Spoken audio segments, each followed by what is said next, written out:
Hello everyone, civil solve में आपका स्वागत है।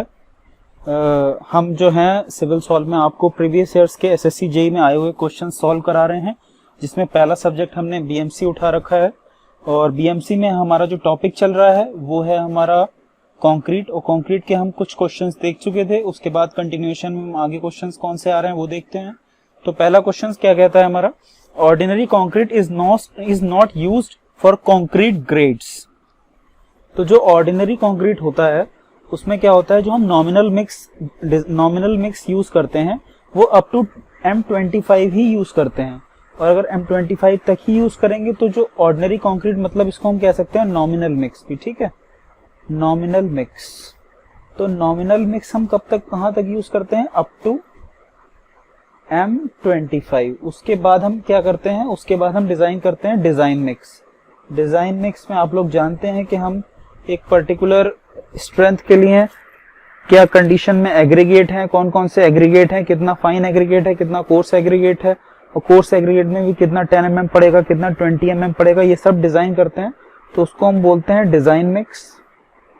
और डिजाइन मिक्स हम यूज करते हैं अबव M25, ठीक है। वैसे तो IS कोड कहता है कि M20 के ऊपर ही हमें डिजाइन मिक्स यूज करना चाहिए, लेकिन इसके हिसाब से हमारा आंसर क्या हो जाएगा, M40।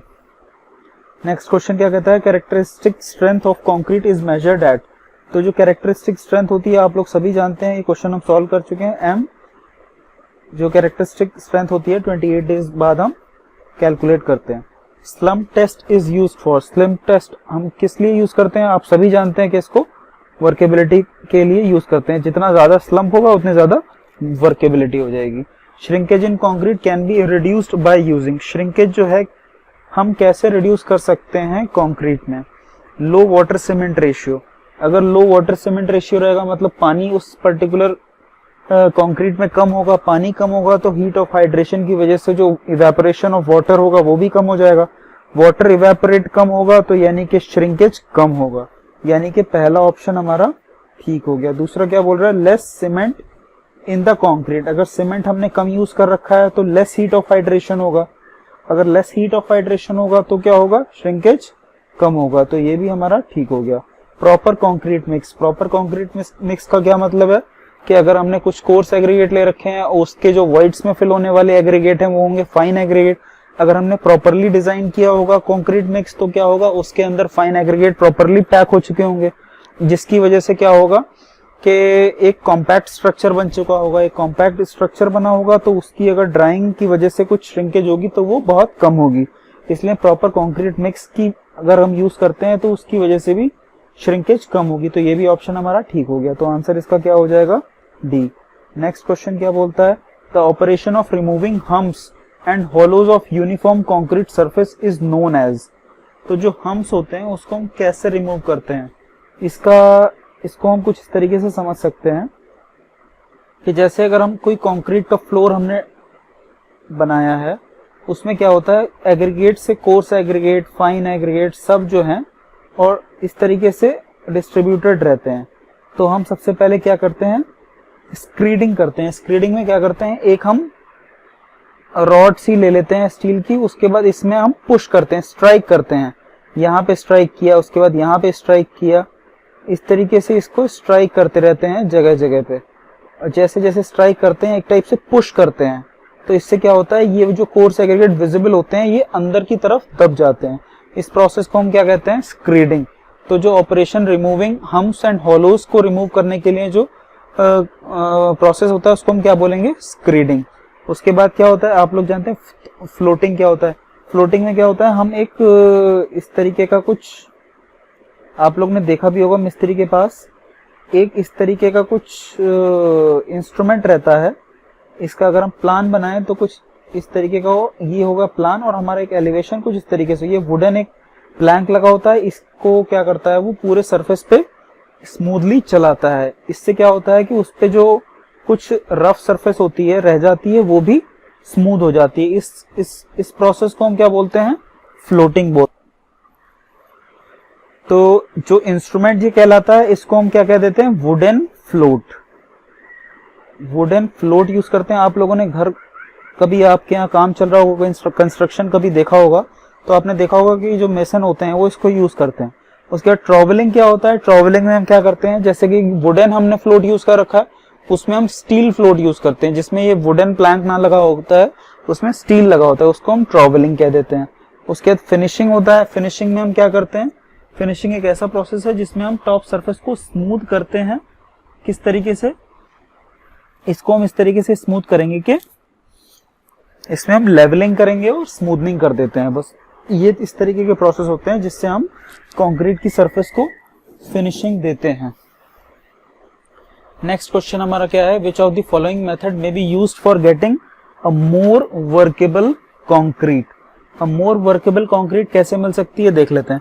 By increasing cement content, अगर हम सीमेंट कंटेंट को बढ़ाएंगे तो उसकी वजह से क्या होगा, उसकी वजह से क्या उसमें वर्केबल हो सकता है कि नहीं हो सकता।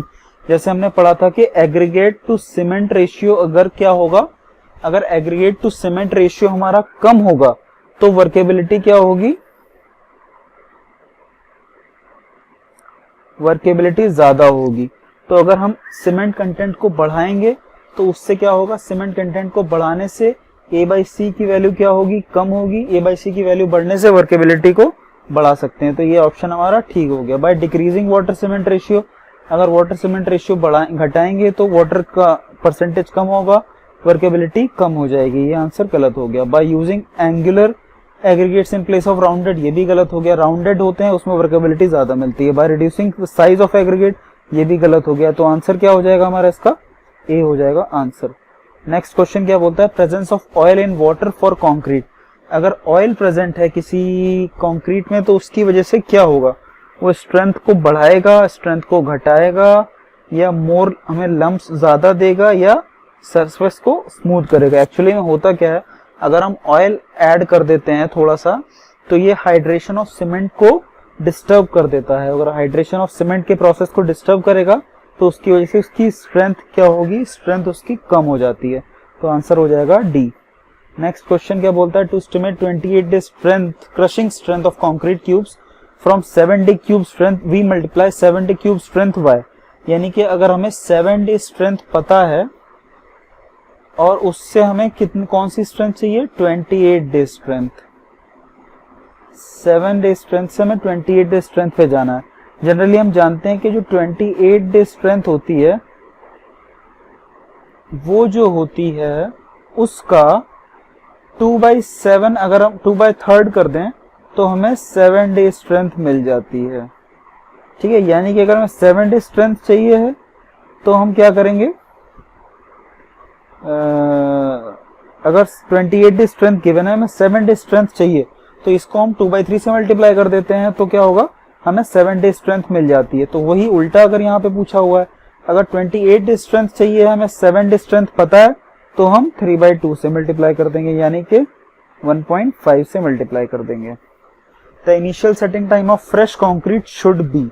आप लोगों ने पढ़ा होगा इनिशियल सेटिंग टाइम। यहाँ पे बच्चे इस क्वेश्चन को देखते ही क्या लगा देंगे, इस क्वेश्चन को देखते ही लगा देंगे आंसर बी, और वो आंसर उनका हो जाएगा गलत। क्योंकि आप लोगों ने पढ़ा होगा जो initial setting time of OPC ordinary Portland cement होता है वो होता है 30 मिनट्स, ना कि फ्रेश कंक्रीट का। ये यहाँ पे ध्यान देने वाली बात है। तो फ्रेश कंक्रीट का जो इनिशियल सेटिंग टाइम होता है वो बहुत सारी चीजों पे डिपेंड करता है। अब वो चीजें कौन कौन सी चीजें हो गई, जैसे कि वाटर सीमेंट रेशियो हो गया, टेम्परेचर कंडीशंस हो गई, कौन सा सीमेंट यूज किया हुआ है और कैसा एडमिक्सचर यूज किया हुआ है, इन सारी चीजों पे डिपेंड करता है। तो जनरली जो होता है कंक्रीट का इनिशियल सेटिंग टाइम जो होता है, हम उसको थोड़ा 1 घंटा के अराउंड लेके चलते हैं कि 1 घंटे से ज्यादा होना चाहिए, जिससे कि वो प्लास्टिक रेंज में रहे। कब तक, जब तक हम उसकी कंक्रीटिंग ना कर लें और उसके ऑपरेशन जैसे कि ट्रांसपोर्टेशन, प्लेसिंग, कॉम्पैक्टिंग और फिनिशिंग, ये सारे प्रोसेस 1 घंटे में हो जाएं। हम ये अज्यूम कोशिश करते हैं, इसीलिए हम ये मानते हैं कि इसका जो इनिशियल सेटिंग टाइम है वो 1 घंटे से ज्यादा होना चाहिए। नेक्स्ट क्वेश्चन क्या बोल रहा है, low workability of concrete conforms to a slump of. Low workability अगर है तो उसका स्लम्प कितना होगा। हमने एक टेबल बना रखी थी लास्ट लेक्चर में, उसको आप रेफर कर सकते हैं और उससे आपको आइडिया हो जाएगा कि इसका आंसर हमारा क्या हो जाएगा, 25 to 75 mm। नेक्स्ट क्वेश्चन क्या बोल रहा है, for mild and moderate exposure if 20 mm coarse aggregate are used.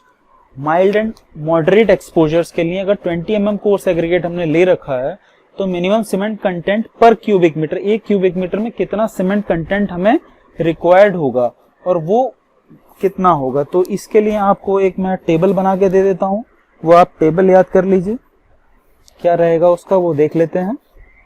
अगर हम बात करते हैं माइल्ड एंड मॉडरेट के लिए, माइल्ड एंड मॉडरेट के लिए जो होगा मिनिमम सीमेंट कंटेंट जो होगा, अगर हम बात करते हैं तो वो 300 किलोग्राम पर मीटर क्यूब हो जाएगा, ठीक है। उसके सीवियर के लिए बात कर लेते हैं। सीवियर के लिए जो होता है ये हो जाता है 320 किलोग्राम पर मीटर क्यूब। वेरी सीवियर के लिए देख लेते हैं, वेरी सीवियर के लिए ये वैल्यू होती है 340 किलोग्राम पर मीटर क्यूब। और एक्सट्रीम कंडीशंस अगर कहीं हैं तो उसके लिए ये हो जाती है वैल्यू 360 किलोग्राम पर मीटर क्यूब, ठीक है। तो ये आप लोग अगर याद कर लेंगे तो आपको पता चल जाएगा कि रीइंफोर्स कंक्रीट के लिए अगर हमने 20 mm का जो एग्रीगेट यूज कर रखा है तो उसके लिए मिनिमम सीमेंट की रिक्वायरमेंट कितनी रहेगी। इसके साथ ही हम एक और चीज देख लेते हैं, मिनिमम ग्रेड ऑफ कंक्रीट। यहां पे लिख लेते हैं मिनिमम ग्रेड ऑफ कंक्रीट। इससे एक रिलेटेड क्वेश्चन हमें फ्यूचर आगे मिलेगा, तो इसीलिए अभी हम देख लेते हैं। मिनिमम ग्रेड ऑफ कंक्रीट जो है माइल्ड के लिए हम यूज करते हैं तो वो होता है हमारा M20। मॉडरेट के लिए जो होता है, मॉडरेट के लिए हम यूज करते हैं M25। सीवियर के लिए जो होता है वो हो जाता है M30। वेरी सीवियर के लिए जो हो जाएगा, वेरी सीवियर के लिए M35 हो जाएगा। और एक्सट्रीम कंडीशंस के लिए ये हो जाएगा M40। ये आप लोग याद कर लीजिए, इससे आपके बहुत सारे क्वेश्चन सॉल्व हो जाएंगे एसएससी जेईई में। एसएससी जेईई में बहुत इस टाइप के क्वेश्चंस आ जाते हैं कि आपको याद होगा तो आप तुरंत लगा सकते हैं, और इसीलिए हम आपको कोशिश करते हैं कि इस टाइप के एसएससी जेईई के प्रीवियस ईयर क्वेश्चंस लगवा दें जिससे आपको याद हो जाएं और डायरेक्टली आपका टाइम बिना वेस्ट हुए आप वहां पे टिक कर सकें। नेक्स्ट क्वेश्चन क्या बोल रहा है, नेक्स्ट क्वेश्चन है हमारा स्टडी द फॉलोइंग स्टेटमेंट। क्या है, for constant water cement ratio फाइनर sand decreases the workability. क्या ये सही है या गलत है। तो अगर हम फाइनर सैंड यूज करेंगे तो उसकी वजह से क्या होगा। आप लोग ये सोचिए कि अगर फाइनर सैंड यूज कर रहे हैं यानी कि सरफेस एरिया जो है हम उस पर्टिकुलर कंक्रीट में बढ़ाते जा रहे हैं, और सरफेस एरिया अगर बढ़ाते जा रहे हैं तो उसके लिए जो एक पेस्ट बन रहा है सीमेंट पेस्ट, उसकी रिक्वायरमेंट बढ़ती चली जा रही है, यानी कि अवेलेबल सीमेंट पेस्ट कम हो जाएगा। और अगर अवेलेबल सीमेंट पेस्ट कम हो गया तो उसकी वजह से वर्केबिलिटी क्या होगी, कम हो जाएगी। तो ये हमारा ठीक हो गया। सेकंड क्या बोल रहा है, creep is the deformation of concrete under sustained loading या कांस्टेंट लोडिंग। हाँ ये भी ठीक है। क्रीप आप लोगों ने पढ़ा होगा, क्रीप क्या होता है, slow permanent change at constant stress. इस डेफिनेशन को तो आपके सबकॉन्शियस माइंड में हमेशा रहना चाहिए। अगर कोई पूछता है व्हाट इज क्रीप तो तुरंत आपके दिमाग में आना चाहिए creep, what is creep, slow permanent change at constant stress. ये आप लोग याद कर लीजिए, इंटरव्यू में भी बहुत बार पूछ लेते हैं। अगर आपको एक छोटी सी डेफिनेशन याद रहेगी तो बहुत ही बेनिफिशियल रहेगा।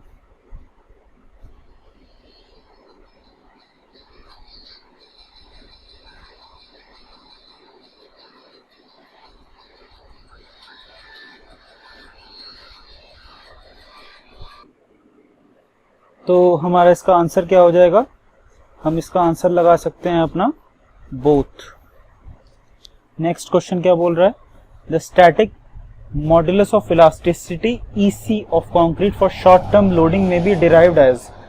तो इसकी वैल्यू क्या होती है, ये हमारे जो कंप्यूटर ऑपरेटर हैं उनकी थोड़ी सी गलती हो गई है, यहाँ पे √FC रहेगा।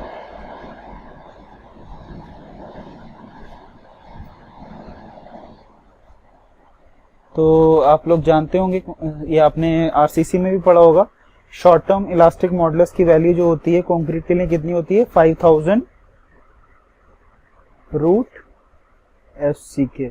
और अगर हम टेंसाइल स्ट्रेंथ की बात करते हैं तो वो कितना हो जाएगा हमारा, 0.7 रूट FCK।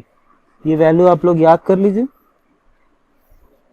अगर आपको याद नहीं है ये आपकी हो जाएगी टेंसाइल स्ट्रेंथ की वैल्यू, ये हो जाएगी आपकी EC की वैल्यू। नेक्स्ट क्वेश्चन क्या बोल रहा है, the purpose of concrete compaction is to. अगर हम कंक्रीट का कॉम्पैक्शन कर रहे हैं तो हमारा जो पर्पस है उससे क्या होगा, इंक्रीज द डेंसिटी, या इंक्रीज द वेट, या इंक्रीज द वॉइड्स, या डिक्रीज द सेटिंग टाइम। तो जैसा कि सेल्फ एक्सप्लेनेटरी है कि हम सेटिंग टाइम से उसका कोई लिंक नहीं है। वॉइड्स भी इंक्रीज करना, अगर कॉम्पैक्शन कर रहे हो तो एक्चुअली में वॉइड्स कम हो रहे होंगे, तो ये भी गलत हो गया। इंक्रीज द वेट, वेट आप कैसे इंक्रीज कर सकते हो, वेट तो कांस्टेंट रहेगा उसका। वॉल्यूम अगर कम हो रहा है तो हम कह सकते हैं कि डेंसिटी बढ़ रही होगी उसकी, है ना। तो ये भी हमारा आंसर गलत हो जाएगा, तो आंसर क्या हो जाएगा, increase the density. Next question हम देख लेते हैं क्या बोल रहा है। नेक्स्ट क्वेश्चन बोल रहा है the test strength of sample is taken as the average of strength of. हम 3 स्पेसिमेन का टेस्ट करते हैं और 3 स्पेसिमेन की टेस्टिंग के बाद उसका जो एवरेज होता है उसको हम बोलते हैं कि ये एवरेज जो है ये वैल्यू होनी चाहिए हमारी उसकी सैंपल की स्ट्रेंथ। और एक बात और हमें ध्यान में रखनी होती है कि जो इंडिविजुअल वेरिएशन होता है वो 15% से ज्यादा नहीं होना चाहिए या कम नहीं होना चाहिए एवरेज स्ट्रेंथ के। नेक्स्ट क्वेश्चन क्या बोल रहा है, as per IS 456/2000 the organic content of water used for making concrete should not be more than. Organic content जो है हमारा, जो हम यूज करते हैं पानी कंस्ट्रक्शन में, उसके लिए कितने लिमिट क्या होती है। तो एक टेबल मैं आपको दे देता हूं, ये आप लोग याद कर लीजिएगा। जो ऑर्गेनिक होता है, ऑर्गेनिक मैटर का जो लिमिट है वो है 200 मिलीग्राम पर लीटर। दूसरा इनऑर्गेनिक का देख लेते हैं, इनऑर्गेनिक को की जो लिमिट है वो है हमारी 3000 मिलीग्राम पर लीटर। सल्फेट्स की भी लिमिट है कुछ, सल्फेट्स की जो लिमिट है वो है हमारी 400 मिलीग्राम पर लीटर। उसके बाद हम देख लेते हैं क्लोराइड्स। क्लोराइड्स की जो लिमिट होती है वो होती है हमारी 2000 मिलीग्राम पर लीटर फॉर कंक्रीट वर्क।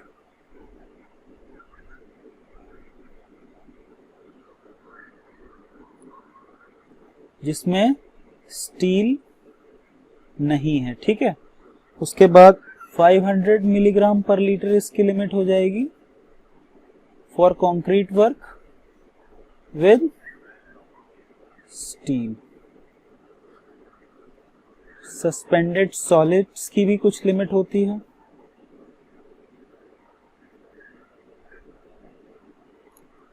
ये आप लोग याद कैसे कर सकते हैं, अगर आप एक बार इसको ओवरली देखेंगे उसके बाद भूलने के चांसेस रहते हैं, तो मैं यही सजेस्ट करूंगा आप लोगों को कि आप लोग एक शॉर्ट नोट बनाते रहिए इस टाइप की। अगर कोई भी कंसेप्ट मिलता है या कोई भी डेटा मिलता है तो उसको आप शॉर्ट नोट में लिख के रखेंगे, और जो क्वेश्चन आपको लगता है कि आपको नहीं आता था उसको आप नोट करके रखिए उन शॉर्ट नोट्स में, जिससे आपको नेक्स्ट टाइम वो सारे के सारे क्वेश्चंस रिवाइज करने की जरूरत भी नहीं पड़ेगी। आप सिंपल बहुत ही कम टाइम में वो सारे क्वेश्चंस रिवाइज कर पाएंगे जो आपसे गलत हो रहे थे या जो आपको नहीं आते थे। नेक्स्ट क्वेश्चन देख लेते हैं, the characteristic strength of concrete is defined as the compressive strength below which not more than. तो ये आप लोगों ने पढ़ा होगा कि जो 95% जो है ऑफ रिजल्ट फेल, ठीक है। इसका आंसर डी हो जाएगा, क्योंकि हमारी जो भी हम स्ट्रेंथ देखते हैं 28 डे स्ट्रेंथ को हम कैरेक्टरिस्टिक स्ट्रेंथ बोलते हैं, और वो जो स्ट्रेंथ होती है उसमें जो है जितने भी सैंपल हमने बनाए हैं उसमें से 5% से ज्यादा सैंपल फेल नहीं होने चाहिए, उसी को हम बोलते हैं कैरेक्टरिस्टिक स्ट्रेंथ। नेक्स्ट क्वेश्चन क्या बोलता है, workability of concrete is directly proportional to, तो वर्केबिलिटी ऑफ कंक्रीट किस किस के प्रोपोर्शनल हो जाएगी, ग्रेडिंग ऑफ एग्रीगेट के प्रोपोर्शनल होगी क्या, अगर ग्रेडिंग अच्छी है तो उसकी वर्केबिलिटी बढ़ेगी क्या, हाँ बिल्कुल बढ़ेगी।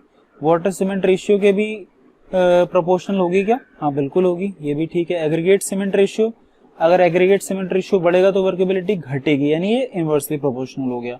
टाइम ऑफ ट्रांजिट अगर बढ़ेगा तो वर्केबिलिटी क्या होगी, घटेगी, तो ये भी इनवर्सली प्रोपोर्शनल होगी। तो इसका आंसर ए और बी दोनों हो जाएंगे।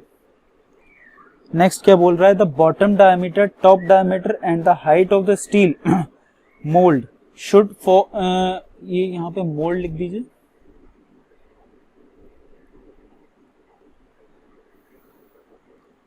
Steel mould used for test are respectively. तो इसका एक बार हम डायग्राम बना लेते हैं, इससे आप लोग को, वैसे तो सभी को पता होगा लेकिन फिर भी एक बार हम विजुलाइज कर लेंगे तो हमेशा के लिए हमें याद हो जाएगा।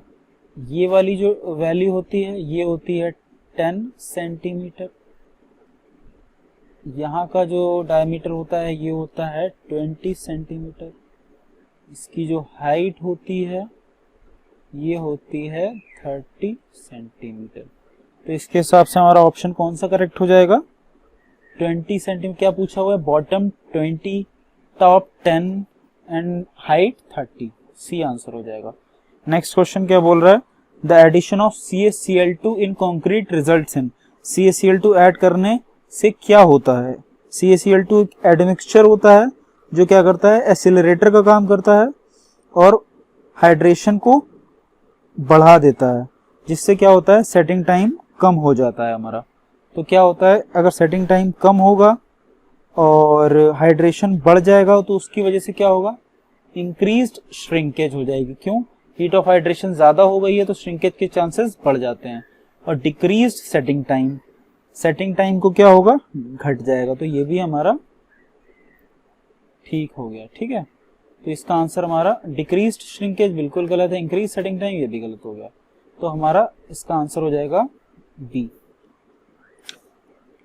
नेक्स्ट क्वेश्चन क्या बोल रहा है, minimum grade of concrete for moderate environment exposure condition should be. हमने अभी एक टेबल पढ़ी थी, अगर आप उसको फॉलो करेंगे, उसको देखेंगे तो आपको पता चल जाएगा इसका आंसर क्या हो जाएगा, M25। The concrete mix design is conducted as per, जो कॉन्क्रीट मिक्स डिजाइन है वो हम कंडक्ट करते हैं कौन से कोड के अकॉर्डिंग, ये पूछा हुआ है। तो पहले हम देख लेते हैं कौन सा कोड क्या बोलता है। IS जो 10262 होता है ये हमारा क्या बताता है, कॉन्क्रीट प्रोपोर्शनिंग गाइडलाइंस देता है।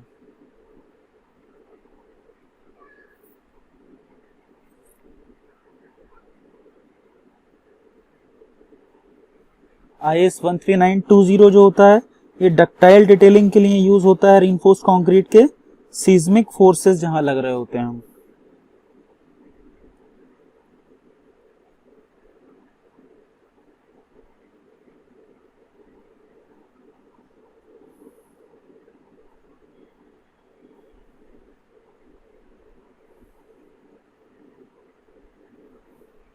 IS 383 जो होता है ये किसके लिए होता है, इसमें जो होते हैं कोर्स एंड फाइन एग्रीगेट के स्पेसिफिकेशन होते हैं।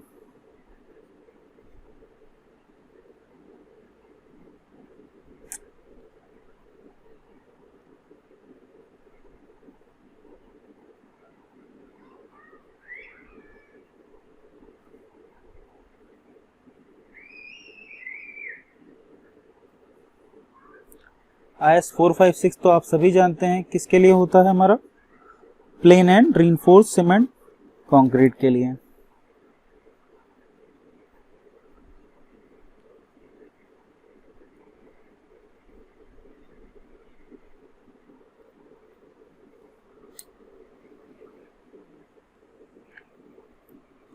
नेक्स्ट क्वेश्चन क्या बोल रहा है, the grade of concrete M20 means that characteristic compressive strength of 15 centimetre cubes after 28 days is given by, कितना हो जाएगा, सिंपल M20 में क्या होता है, 20 को क्या डिफाइन करता है, कैरेक्टरिस्टिक स्ट्रेंथ इन MPa या न्यूटन पर मिलीमीटर स्क्वायर में डिनोट करते हैं। तो सी आंसर हो जाएगा। The object of curing is not to, और क्यूरिंग का ऑब्जेक्टिव क्या नहीं होता है, तो पहले देख लेते हैं क्या क्या ऑब्जेक्टिव होते हैं।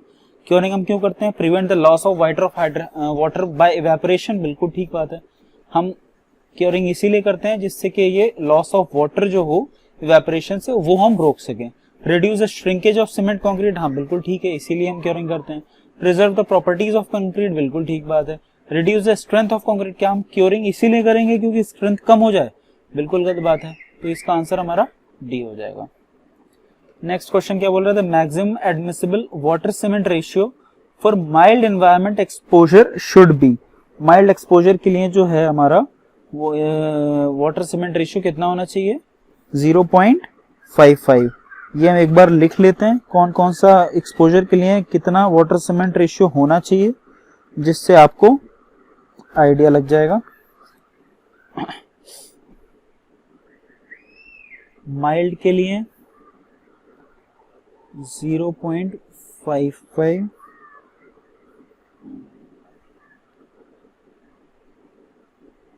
मॉडरेट के लिए 0.50, सीवियर के लिए 0.45, वेरी सीवियर के लिए 0.45 ही रहता है, एक्सट्रीम के लिए ये हो जाएगा 0.40। इस टेबल को भी आप अपने शॉर्ट नोट में नोट कर लीजिए, जिससे इसके रिगार्डिंग अगर कोई भी इससे रिलेटेड कोई भी क्वेश्चन आता है तो आप लोग टिक कर पाएंगे। नेक्स्ट क्वेश्चन क्या बोल रहा है? एयर एंट्रेनमेंट इन कंक्रीट इंक्रीजेस। अगर हम एयर एंट्रेनमेंट कर देते हैं, मतलब हम कुछ ऐसा कर देते हैं जिससे हमारी कंक्रीट में एयर के छोटे छोटे बबल्स आ जाएं, तो उससे क्या एडवांटेज मिलेगा? होता क्या है एक्चुअली, एयर एंट्रेनमेंट हम जो कंक्रीट में करते हैं वो हम किस तरीके से करते हैं, इसमें millions of non collapsing air bubbles को हम इंट्रोड्यूस कर देते हैं, जो कैसे काम करते हैं? फ्लेक्सिबल बॉल की तरह काम करते हैं और कुछ प्रॉपर्टीज कंक्रीट की मॉडिफाई कर देते हैं, जैसे कि वर्केबिलिटी बढ़ा देते हैं,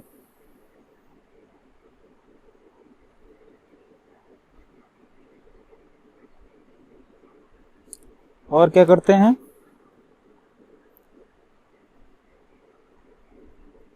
रेजिस्टेंस टू फ्रीजिंग एंड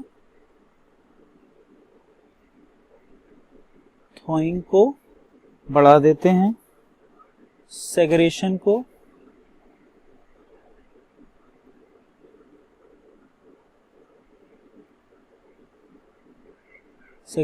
को घटा देंगे और इंक्रीज कर देंगे रेजिस्टेंस टू केमिकल अटैक। तो इसके अकॉर्डिंग हमारा आंसर क्या हो जाएगा? इसका आंसर हो जाएगा हमारा इंक्रीज वर्केबिलिटी।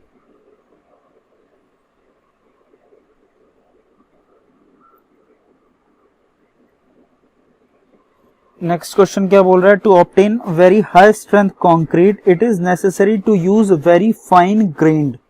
हम बहुत ही फाइन ग्रेन्ड क्या यूज करेंगे अगर हमें very high strength of concrete चाहिए? पहले तो ये सब होता क्या है ये देख लेते हैं। वोल्केनिक स्कोरिया होता क्या है? वोल्केनिक स्कोरिया जो होता है highly vascular rock pitted with many cavities at its surface. एक ऐसा रॉक होता है जिसकी सरफेस पे बहुत सारी कैविटीज दिख रही होती हैं, बहुत ही डार्क होता है कलर में, और एक वोल्केनिक रॉक होता है, और जो इसकी डेंसिटी होती है थोड़ी सी रिलेटिवली कम होती है। लिखते चलते हैं, लो डेंसिटी होती है इसकी। इसमें वाइट्स मिलते हैं हमें, ब्लैक इन कलर होगा ये, ठीक है। तो इसकी स्ट्रेंथ हमारी क्या हो जाएगी? लो स्ट्रेंथ। नेक्स्ट अब हम ग्रेनाइट की बात कर लेते हैं। ये एक इग्नियस रॉक है, very strong and durable.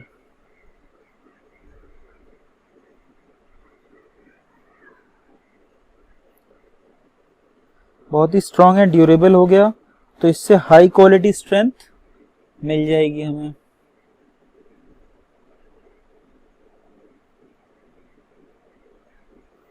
Magnetite क्या होता है इसको भी देख लेते हैं हम। मैग्नेटाइट आप सभी जानते होंगे कि आयरन का ओर होता है ये।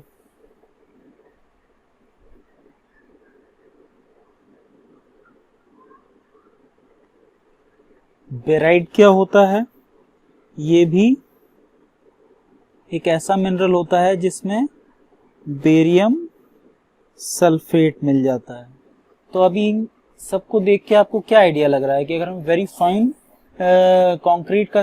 कंक्रीट बनानी होगी तो हम क्या यूज कर लेंगे, ग्रेनाइट यूज कर लेंगे, क्योंकि इससे बहुत ही हाई स्ट्रेंथ मिलती है हमें।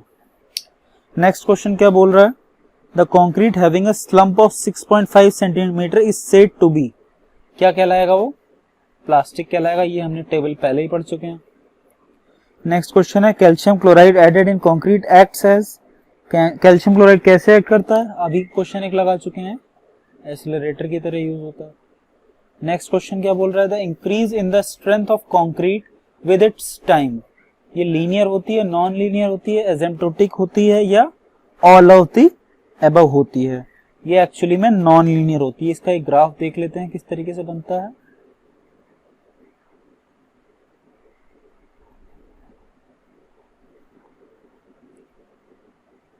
स्टार्टिंग में थोड़ा तेजी से, उसके बाद रेट जो है स्लो होता जाता है।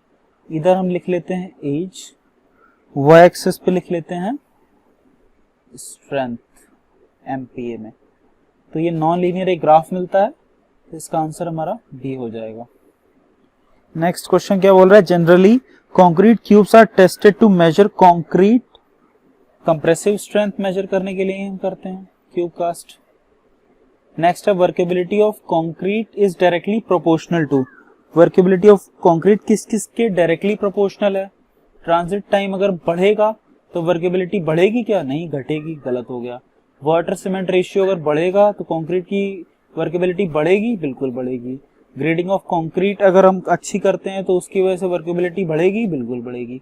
स्ट्रेंथ ऑफ कंक्रीट अगर हम ज्यादा कर रहे हैं तो उससे वर्केबिलिटी का कोई लिंक है क्या, बिल्कुल नहीं। एग्रीगेट सीमेंट रेशियो अगर बढ़ेगा तो वर्केबिलिटी घटेगी, ये भी गलत हो गया। तो आंसर 2 एंड 3 हो जाएगा, आंसर हो जाएगा हमारा डी। नेक्स्ट क्वेश्चन क्या बोल रहा है, generally the ratio of different ingredients cement, sand and aggregate in concrete mix of grade M20 is, M20 के लिए हम जो ग्रेड यूज करते हैं वो होता है हमारा, चलिए हम 3 के लिए देख लेते हैं, M10 के लिए, M15 के लिए और M20 के लिए। M25 का भी लिख लेते हैं, वैसे तो M25 के लिए हम डिजाइन मिक्स ही प्रेफर करते हैं। इसके लिए 1:3:6 हो जाएगा। M15 के लिए हो जाता है 1:2:4, M15 के लिए हो जाता है 1:5:3। M25 के लिए जो होगा एक जनरल है 1:1:2। ये आप याद कर लीजिए, डायरेक्टली क्वेश्चन मिलेंगे तो आप टिक कर सकते हैं। M20 का पूछा था तो आंसर हो जाएगा बी। नेक्स्ट क्वेश्चन बोल रहा है, admixtures which cause early setting and hardening of concrete are called, हम ऐसा कुछ एडमिक्सचर ऐड कर रहे हैं जिससे सेटिंग टाइम कम हो जा रहा है, हार्डनिंग भी जल्दी अचीव हो जा रही है, उसको हम क्या बोलेंगे, एक्सीलरेटर। एक्सीलरेटर का काम करते हैं वो। रिटार्डर नहीं हो सकते, एयर एंट्रेनिंग एजेंट्स नहीं हो सकते, वर्केबिलिटी एडमिक्सचर से वर्केबिलिटी बढ़ानी थी हमें, तो ये भी नहीं हो सकता। फिर पूछा है, to prevent sulphate attack in concrete for preparing concrete mix what pH must be with in.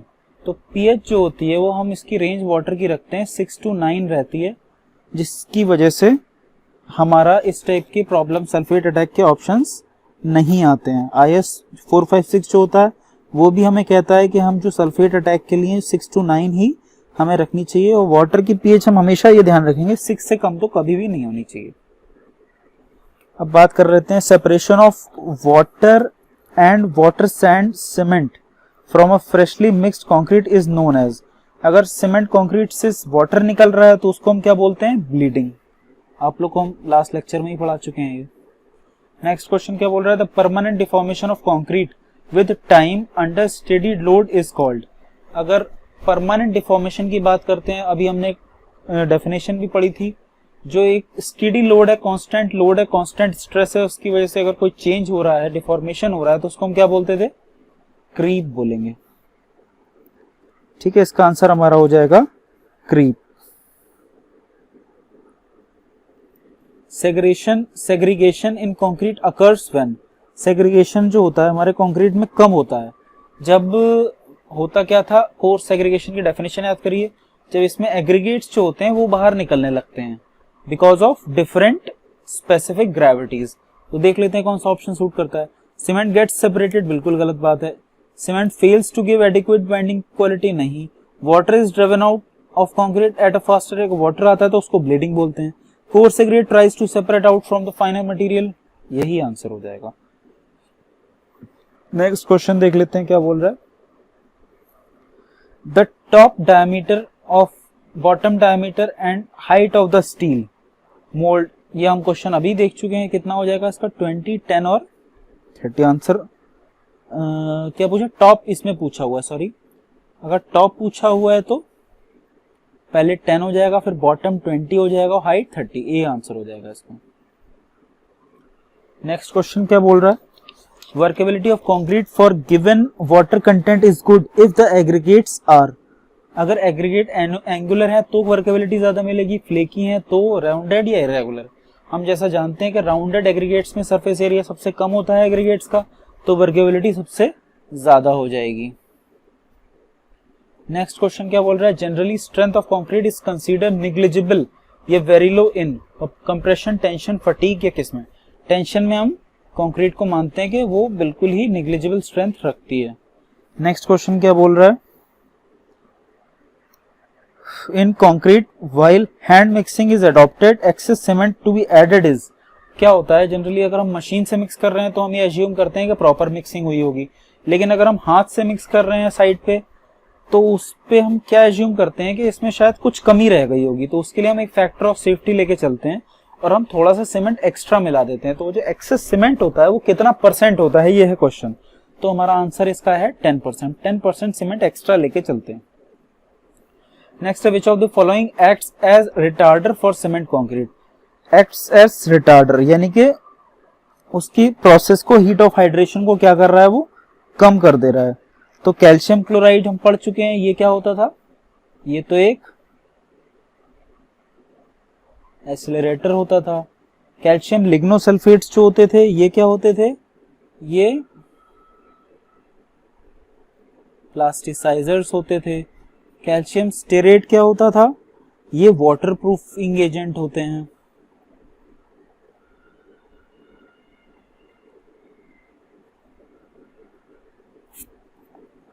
Aluminium powder किसके लिए यूज करते हैं हम, ये एयर इंट्रेनिंग एजेंट के लिए यूज करते हैं।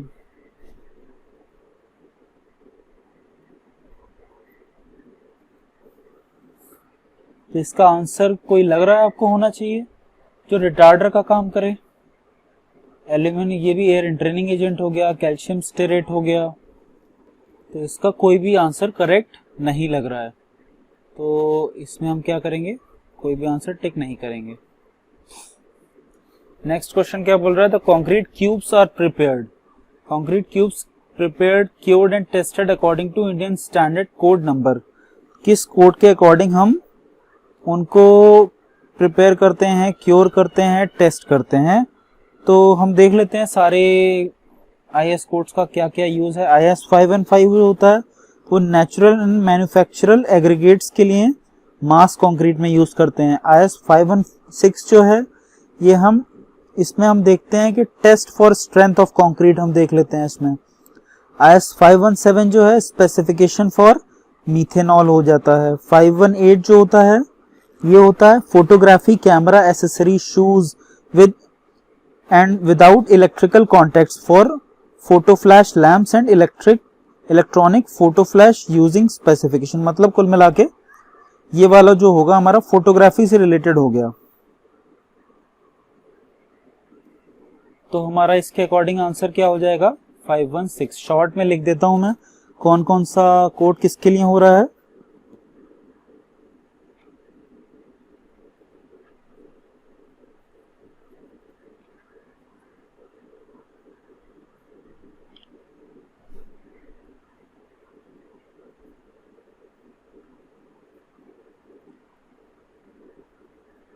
516 किसके लिए यूज हो जाएगा?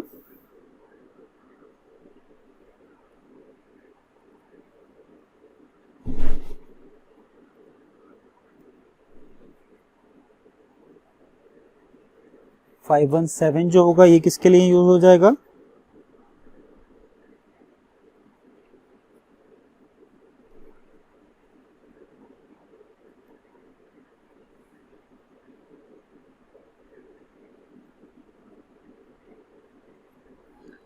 Five one eight camera related हो गया ये।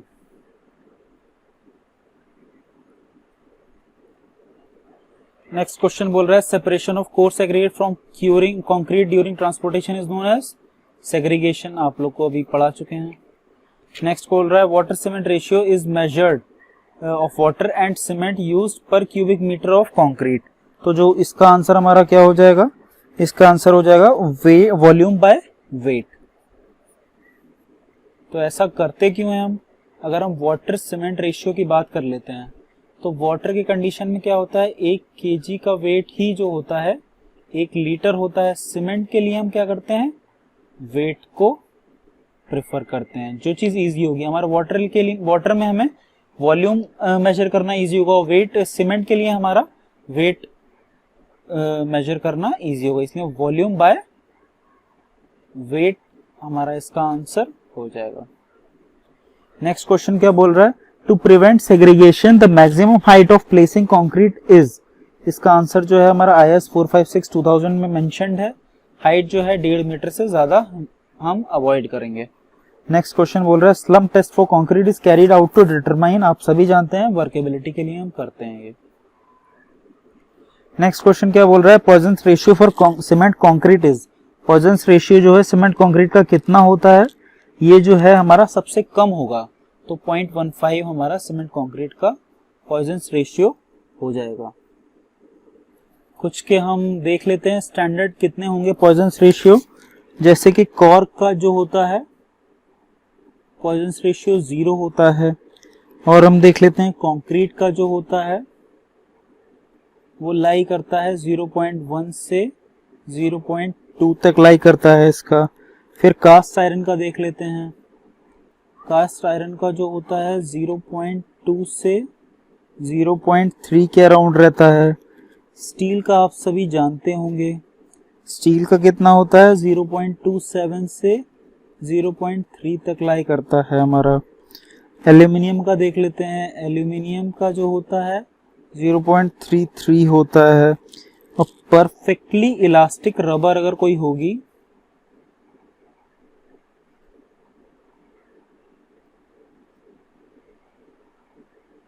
उसका कितना हो जाएगा? 0.5। ये आप लोग ध्यान रखिएगा। नेक्स्ट क्वेश्चन है in lime concrete lime is used as. Lime concrete क्या होती है पहले तो ये देख लेते हैं। लाइम कंक्रीट जो होती है उसमें किस किस को यूज करते हैं हम? लाइम, सैंड, एग्रीगेट और वाटर यूज करते हैं। इस सभी के मिक्सचर को हम बोल देते हैं लाइम कंक्रीट। और लाइम जो होता है एक बाइंडिंग मटेरियल की तरह यूज करते हैं।